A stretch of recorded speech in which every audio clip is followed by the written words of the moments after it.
Bonjour à tous les amis, bonjour et bienvenue sur cette chaîne Fatmir Football, la chaîne 100% dédiée au football féminin. Ici vous trouverez toutes les informations, toutes les actualités liées au football féminin. Cette chaîne, elle souhaite véritablement accompagner le développement du football féminin. Je sais que les filles ont besoin de visibilité, elles ont besoin qu'on parle d'elles. Ici, on va s'atteler à permettre à ce football d'être d'être plus visible. Donc, vous aussi, soyez acteurs de ce développement, apportez votre pierre à l'édifice. Si vous êtes derrière cette vidéo, et j'espère que vous êtes nombreux, ne restez pas sans rien faire. Abonnez-vous, pourquoi pas. Commentez, likez, dislikez la vidéo. Faites quelque chose, partagez autour de vous. Mais faites quelque chose. Ça sera un petit geste de votre côté, mais une grande action du côté des filles. Ça, c'est sûr. Voilà pour les préliminaires. Voilà pour l'échauffement, si je puis dire. On passe maintenant sur le terrain. On passe à l'action. Donc, comme la vidéo, comme le titre de la vidéo l'indiquait, on va parler du mercato. Mercato chaud, chaud, chaud. Donc, de cet été, concernant les clubs féminins. Donc, on va se focaliser quand même sur 3-4 clubs féminins, parce que sinon la vidéo va durer plus longtemps que prévu. Mais rassurez-vous, donc dans de futures vidéos courant du mois d'août, après les JO, je passerai en revue donc les effectifs, les forces en présence donc concernant chaque club, notamment en prévision de la Ligue des Champions, en prévision des reprises de championnat. Et je ferai aussi une petite aparté sur le championnat américain, parce que il suffit de regarder le reportage Amandine, qui est un super reportage, pour s'apercevoir qu'il y a aussi de l'autre côté de l'Atlantique des clubs qui ont une très très grande ambition, qui l'affichent de façon décomplexée. Et ça fait vraiment plaisir à voir. Voilà, donc on ne peut pas passer outre ce qui se passe aussi du côté des États-Unis. Bon. Bon, allez, on passe du côté du mercato de l'OL, avec Michel Kang à la tête de la section féminine, la charismatique Michel, qui a repris le club donc courant de la saison dernière, hein, après des pourparlers quand même qui ont traîné en longueur. Donc de quoi s'agissait-il? Je ne sais pas trop. Voilà, peut-être du montant de la reprise, de ce qu'allait devenir cette section féminine. Est-ce qu'on va assister à une scission totale de la section avec le club, le tronc olympique lyonnais, avec un nouveau naming, un nouveau branding concernant la section féminine? Seul l'avenir nous le dira, on verra bien. En tout cas, aujourd'hui, c'est toujours l'Olympique lyonnais. Les mouvements donc, sont en train de s'opérer avec une belle prise. Tabitha Chaunga qui arrive du côté de l'Olympique lyonnais en provenance du PSG. Je ne sais pas comment le PSG a pu laisser échapper une telle pépite, mais bon, voilà, elle est dans les filets de l'Olympique lyonnais. Ça montre aussi, parce que Kadi Diani donc, était venu aussi à l'Olympique lyonnais l'année dernière, et je pense que Michel y est pour beaucoup dans ses arrivées. Elle a une force de persuasion qui est incroyable. C'est quelqu'un aussi qui a de l'ambition, on le sent bien. Il suffit de voir ses interviews, hein, bien sûr. Donc là, on a la preuve quand même que l'Olympique lyonnais veut faire quelque chose de grand, veut récupérer cette couronne européenne qui lui a échappé cette année, hein. D'ailleurs, peut-être que je ferai une vidéo sur le débrief du match avec un délai quand même important depuis la finale de la Ligue des Champions, mais bon, je verrai bien.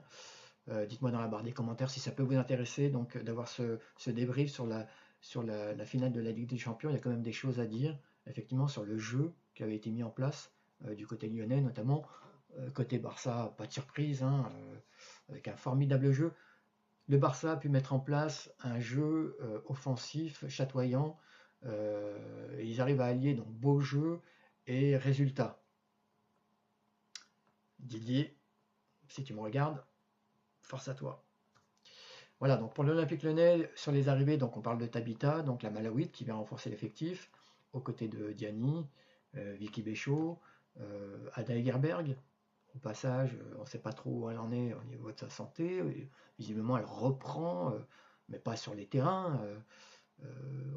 voilà, il faudrait vraiment être un espion de haute voltige pour avoir des informations sur la santé d'Ada Hegerberg qui pose problème depuis maintenant 3-4 ans, depuis qu'elle a eu cette blessure qu'il a laissée de côté pendant 2 ans. C'est quand même déjà énorme. Je me demande si elle est toujours apte à jouer au très haut niveau, ou en tout cas sur des périodes longues, parce qu'elle peut revenir, elle est plutôt en plus efficace quand elle revient, ça c'est sûr, mais elle reste pas longtemps sur les terrains. En tout cas, elle reste pas longtemps en forme. Donc des questions qu'on va se poser aussi. Et puis aussi Eugénie Le Sommer, hein, qui vient compléter aussi donc l'attaque du côté de l'Olympique Lyonnais. Assistera-t-on au crépuscule d'Eugénie pour cette année? Elle a eu une saison honorable, mais c'est vrai que depuis qu'elle est revenue des États-Unis, je trouve quand même, voilà, que avec l'âge, hein, forcément, c'est plus le génie que j'aimais beaucoup voir il y a encore quelques années. Côté départ, le départ de Grij Mbok-Mbati du côté du PSG, me semble-t-il. Dites-moi dans la barre des commentaires si je me trompe. Grij, une grande figure de l'Olympique Lyonnais, qui part donc après de nombreuses années au sein du club. Merci pour les travaux. Grij, tu as été formidable. Tu as sécurisé vraiment formidablement la défense de l'Olympique Lyonnais. Tu étais belle à voir jouer aussi. C'est vrai que tu as aussi été perturbé par les blessures, hein, des blessures aussi très graves, importantes, qui t'ont tenu éloigné très longtemps des terrains. Donc voilà, force à toi, bon courage pour la suite. Voilà un petit peu pour les mouvements concernant l'effectif lyonnais. On réajustera avec les vidéos qui vont venir s'il y a d'autres mouvements à citer. Sur les arrivées, j'ai pas parlé de Sophie Sfava parce que c'est vrai que c'est une joueuse que je connais pas trop, qui vient du Real de Madrid, qui est milieu de terrain, qui visiblement a un grand coffre. Je sais pas si elle est technique, je sais pas si elle est physique, je me semble pas hein, quand je la vois. Donc dites-moi aussi dans la barre des commentaires pour ceux qui connaissent cette joueuse, si elle est plutôt technique. Je sais qu'elle a semble-t-il de l'endurance. Elle serait un peu comme Daniel Van de Donk, mais voilà, j'en sais pas plus. Côté anglais, côté Chelsea, donc arrivée donc, de Sonia Bonpastor et de Camille Abili en provenance de l'Olympique Lyonnais, après 3 ans de bons et loyaux services, 3 ans en tant que coach, hein, parce que c'est vrai que Sonia et Camille, c'est presque des enfants du club, elles sont restées des années et des années au sein du club. Donc c'est des filles qui sont parties donc tenter l'aventure à l'étranger. Elles partent pas n'importe où, elles partent à Chelsea. Je pense que les dirigeants voulaient à la tête de l'effectif un coach qui a gagné la Ligue des Champions, c'est la marotte concernant le club anglais. Ils ne l'ont pas fait avec Emma Hayes, qui est resté des années, qui a garni quand même l'armoire à trophées, mais il manque la Ligue des Champions. Donc je pense que les dirigeants souhaitaient mettre des personnes qui connaissent la recette, qui connaissent le chemin. Là, Chelsea met quand même les moyens aussi hein, pour Sonia et Camille. Donc on peut notifier l'arrivée de Sandy Baltimore, donc en provenance du PSG, une formidable joueuse qui anime très très bien son côté au niveau de l'attaque et qui va faire beaucoup de bien aussi à Chelsea. L'arrivée aussi de Julia Bartel, donc en provenance du Barça. Voilà, donc il va apporter aussi sa touche technique à l'effectif, qui est quand même plutôt physique. Hein. Chelsea avait quand même un jeu, elles étaient chiantes quand même à jouer, plutôt physique, voilà, avec des fulgurances techniques, hein, bien sûr. Donc là, c'est bien que Julia Bartel arrive aussi, elle va porter sa touche technique. Et puis on parle de l'arrivée, mais rien n'est acté. On parle de l'arrivée, c'est rien, c'est ma bouteille qui est tombée. On parle de l'arrivée donc de Lucie Bronze en provenance du Barça. Mais au moment où on se parle, c'est pas du tout fait. Hein. Mais c'est vrai que si ça se présente comme ça, il faudra compter véritablement sur Chelsea pour cette Ligue des Champions à venir. Et puis on finit donc par le Barça. Alors, côté Chelsea, si vous le permettez, je reviens rapidement. Côté départ, ce qui est à noter, c'est quand même le départ de Mélanie Le Pols, l'Allemande, qui part, donc la milieu de terrain, qui part du côté du Real de Madrid. Côté espagnol, donc le Barça, le champion en titre, qui a fait le back-to-back, donc le club maître étalon du football féminin à l'heure actuelle, donc qui va se renforcer en plus avec l'arrivée d'une superbe joueuse, la portugaise Kika Nazaré de Benfica, une joueuse que je suis depuis longtemps, depuis ses débuts au sein du club lisboète, et qui va donc parfaitement avec son jeu épouser donc le jeu barcelonais, le jeu d'Aitana Bonmati notamment, de Patry, pour ne citer qu'elle. Mais voilà, je pense qu'elle sera comme un poisson dans l'eau au sein du club.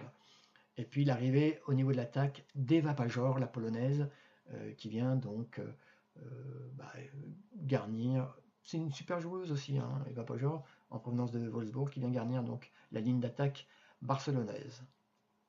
On peut noter aussi, avec le départ de Jonathan Geraldez du côté des États-Unis, on peut noter l'arrivée donc de Per, je ne sais pas si je le prononce bien, Per Roméo, donc un insider du club. Il a été biberonné au lait catalan, il connaît formidablement donc les rouages du club et qui reprend donc la tête de l'équipe première. Donc là, il n'y aura pas de surprise au niveau de ce qui va être mis en place. Il va appliquer la politique de ses prédécesseurs, ça c'est sûr et certain. Donc le Barça ne va pas changer de sa tactique, la forme. Ils connaissent la recette pour gagner. Voilà. Et au niveau des départs, comme je l'ai dit, donc peut-être s'attendre au départ de Lucie Bronze, voilà, qui a je crois 4-5 Ligue des Champions, et qui souhaiterait, je pense, 30 ans passés, revenir du côté de l'Angleterre. Voilà donc pour les principales informations concernant ce mercato. Comme je l'ai dit, c'est vrai que je radote, excusez-moi, mais je ferai d'autres vidéos sur le mercato plus précises tout au long du mois d'août, en prévision des reprises de championnat, en prévision de la Ligue des Champions à venir. Voilà, pour que vous soyez vraiment au fait des effectifs des différents clubs, de ceux que vous suivez aussi notamment. Voilà, donc je vous remercie, la Fat Foot Family, et je vous dis à très bientôt. Favavoum!